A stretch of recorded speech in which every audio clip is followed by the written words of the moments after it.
Halo para pecinta catur Indonesia, kembali lagi Tarigan Catur Channel. Kali ini Tarigan Catur akan menampilkan partai yang berjudul Partai Balas Dendam.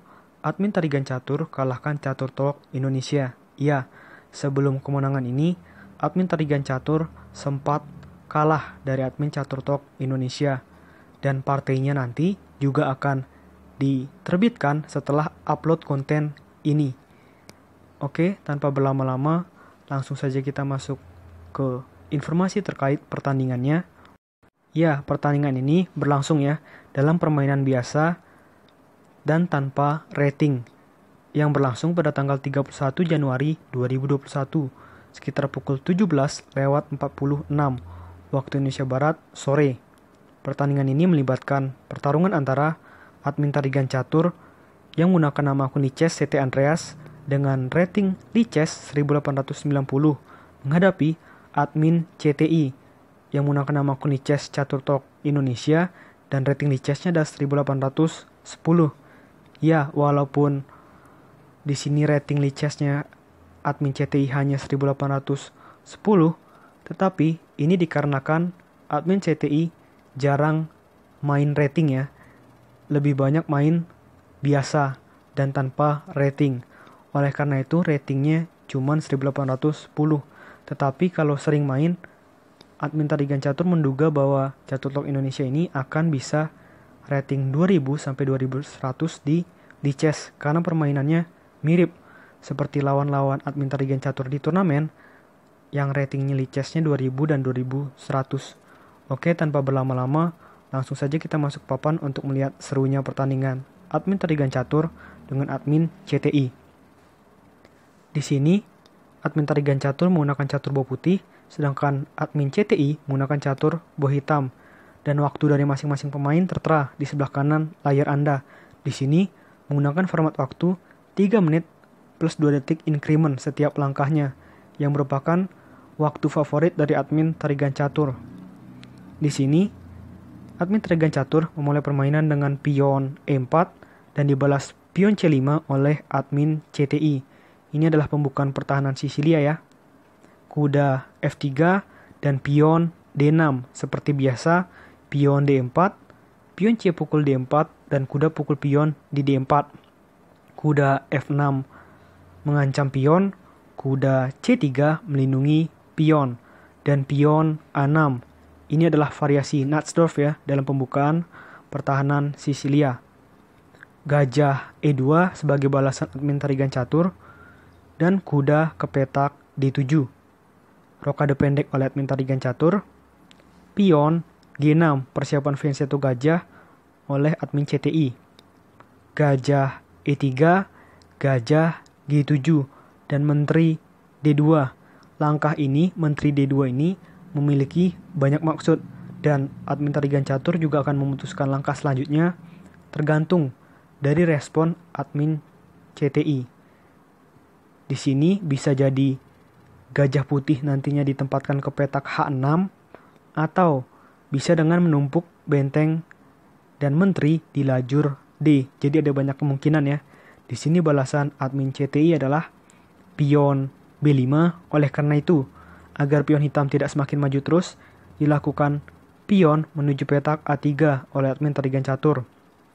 Gajah B7, pion F3. Jadi di sini pion putih diancam 2 kali sehingga dilindungi dengan pion ke petak F3.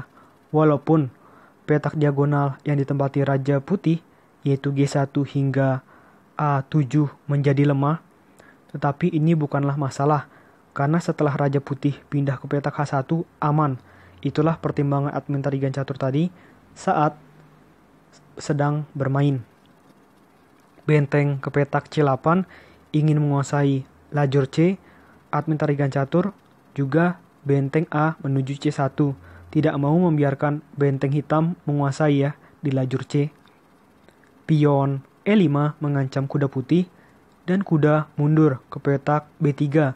Sekaligus mengancam pion lemah hitam di petak D6. Dan inilah yang loss dari seorang admin Catur Talk Indonesia.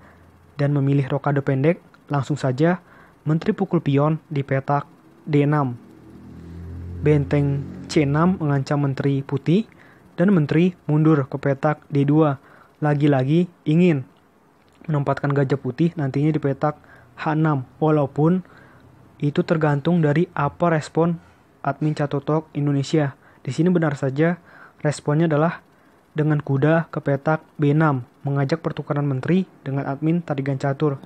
Di sini admin Tarigan Catur menolak untuk sementara waktu dan memilih langkah kuda ke petak A5, mengancam benteng dan gajah. Langsung saja di sini pertukaran menteri, menteri pukul menteri, dan gajah pukul menteri. Sedangkan masih ada dua ancaman terhadap gajah dan benteng hitam. Oleh karena itu ini paksaan benteng hitam harus mundur ke petak C7, dan di sini gajah E3 mengancam kuda hitam. Iya, jadi prinsip bermain catur sebenarnya simpel saja ya. Kita hanya bermain catur untuk mengutamakan permainan skak makan ancam, skak makan ancam.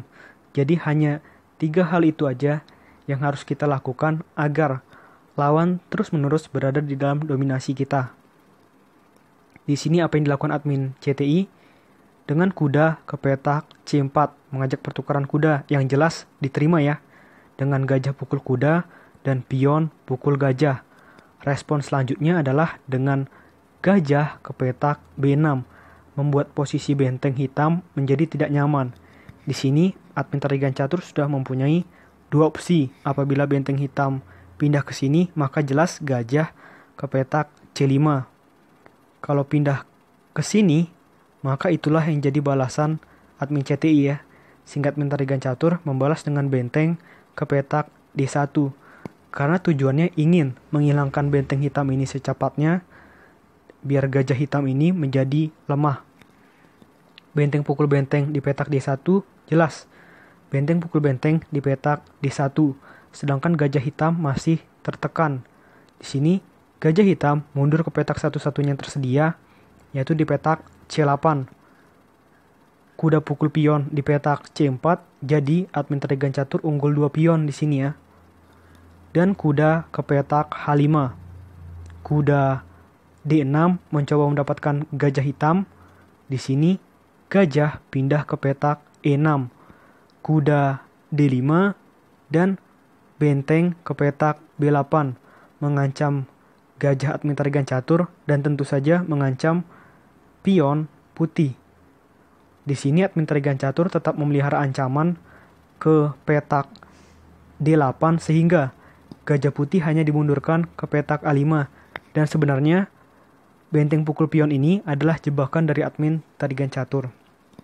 Kita lanjutkan apa balasan admin Tarigan Catur dengan kuda skak di petak E7. Raja F8 mendekat terhadap kuda putih. Dan ini balasan selanjutnya adalah kuda ke petak C8. Ada ancaman skakmat. Benteng nantinya ke petak D8. Jadi admin Catotok Indonesia berada dalam kesulitan di sini. Gajah pukul kuda dan kuda pukul gajah. Dan di sini selanjutnya langkah dari admin CTI adalah kuda menuju petak F6 agar tidak terkena skakmat ya. Karena kalau tidak dilakukan misalkan pion ke petak H6, maka benteng skakmat di petak D8. Jadi ini jelas langkahnya harus kuda ke petak F6, benteng D2. Ceritanya admin Tarigan Catur ingin mengamankan pion putih terlebih dahulu. Dan ternyata salah. Langkah dari Catotok Indonesia adalah salah selanjutnya. Dengan raja ke petak G8. Coba para pecinta catur temukan beberapa langkah ke depan yang membuat admin Tarigan Catur bisa mengalahkan admin Catotok Indonesia dengan skakmat, yaitu dengan benteng skak di petak D8 dan gajah menutup, lalu gajah menuju petak B4. Sebenarnya tidak akan skakmat ya apabila admin Catotok Indonesia membalasnya dengan benteng pukul gajah dan pion pukul benteng. Tetapi di sini admin Catotok Indonesia memilih langkah raja menuju petak G7 dan jelas skakmat sudah tidak bisa terhindarkan dengan gajah skak di petak F8, raja hitam cuma punya 2 petak untuk berpindah. Dan di sini dipilih langkah raja menuju petak G8. Dan setelah gajah ke petak H6, ada tempo open skak benteng terhadap raja hitam di sini. Tepat di momen ini, admin Catutok Indonesia memutuskan untuk menyerah. Karena jika pertandingan dilanjutkan, jelas hanya bisa kuda menutup, dan setelah benteng pukul kuda, maka skakmat. Ya, ini adalah pertandingan yang bagus yang ditampilkan oleh admin Tarigan Catur dan juga admin Catutok Indonesia. Hanya ada satu blunder di akhir yang membuat partai menjadi milik kemenangan dari admin Tarigan Catur. Oke, menurut Tarigan Catur video kali ini cukup. Nantikan konten-konten selanjutnya tetap di Tarigan Catur Channel.